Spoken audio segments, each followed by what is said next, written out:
This is Bill C's for Try for Down.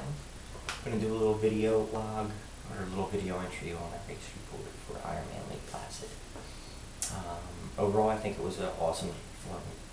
Finish time was 11:52:30, which I'm really happy with. I was hoping to go under 12 hours, and I made that.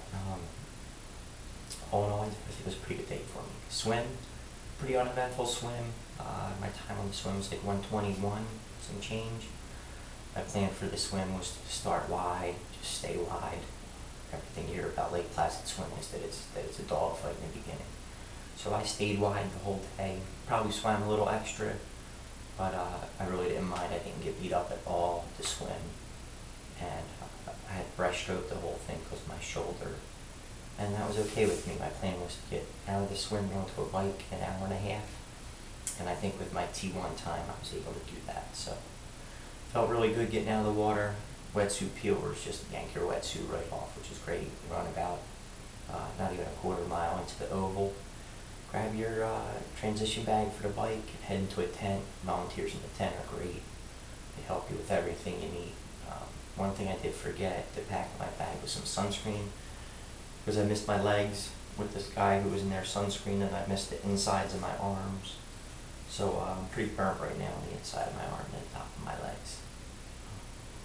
So that'll be interesting to see how that goes in the next couple days. The bike course at Ironman Lake PLacid is one of the more challenging. The first loop is, the loop of exuberance. Everybody's really flying. It looks good. The first 30 miles out of town and everything are relatively easy. Nothing too eventful about them. And then obviously when they're coming back into town, it's really when it's getting you. You have 3 pretty good climbs. No climb in itself is terrible. The combination of the 3 just really wear you out. Come out of the first loop, you go into town. The ride through town is just phenomenal. The crowd, it's crazy. All the stuff written on the sidewalks and the street, cheering you up, it's awesome. Then you start that second loop and the crowd gets thinner out there, and it's really tough. It's a mental challenge for you, especially the last 10 miles coming in. You have 10 miles to go. You see the signs, Lake Placid 10 miles. And it's just a dogfight for you, mentally, physically. Your rear end's killing you. You just want to get off the bike. Come up the last hill and then come back into town. And town's, all the crowd in town really carry it. So overall, my bike time was like 6:10 or 6:07. So I was pretty happy with the bike overall. Really followed my nutrition plan with water, food, Gatorade, taking stuff at the aid stations. It was really hot out there, really sunny. So I made sure that I stuck to my plan and what I took at the aid stations and what I did on the bike. So I think overall I pretty much stuck to my plan on the bike. After the second loop, you hand your bike off to a volunteer. They re-rack it for you into T2. Volunteer, you get your run bag, dump everything on the ground. The volunteer's right there for you, asking you what you need. Same thing when I left the tent.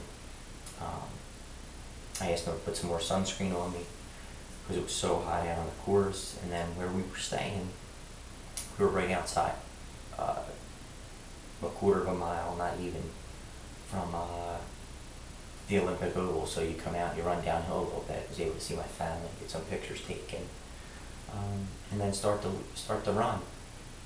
The run out of town is great. A lot of crowd, a lot of fan support. You run basically like 3 miles out of town, or maybe not that, maybe 2. And then you start this out and back loop, and there's not many spectators out there, and it was hot out there. So my plan on the run was try to do 4 hours. Anytime my heart rate got up too high, slow down, walk. So basically at the aid stations, I walked, drank cola, water. It's really hot out there, so they had sponges available for you. So I had sponges in my shirt and down my back, put ice down my shirt. I was trying to keep my heart rate low, keep my core body temperature low, because I didn't want to be running in like the 160s of a heart rate. So overall, I think I was able to do that. The first loop, I did in like 150, 145. So I knew 4 hours is a real possibility. The second loop is it's a battle of attrition because you're fighting everything from the day. You're fighting 120 7 miles at that point. So you start the second loop, same thing. I stopped and saw my family, left them, and then realized I hadn't got any more sunscreen applied. So luckily I saw a family on the street, asked them if they had any sunscreen. They did, so they sprayed me, which was really good because it was really hot out there. Finished the second loop. When you finish the second loop, you're basically at like mile 25, right where we were staying. The crowds are just insane. You do a little out and back, down past Mirror Lake. And then when you start coming back in, I walked a little bit because my plan was to not walk once I hit that oval. You come through the oval and the crowd is just, insane, which was great. It's a really good pick-me-up. And I was able to finish, standing up, running to the finish line. Was able to hear Mike Riley call my name. My family was able to hear him call my name. So all in all, I think the run part, it was pretty good. Stick with my plan. A little longer than my time. I would have liked my time to be, but it is an Ironman marathon. We were pretty dead by the end. So overall, great experience. Already signed up for next year. So next year, I guess I'll be looking to beat 11:52. And that's about it. Thanks.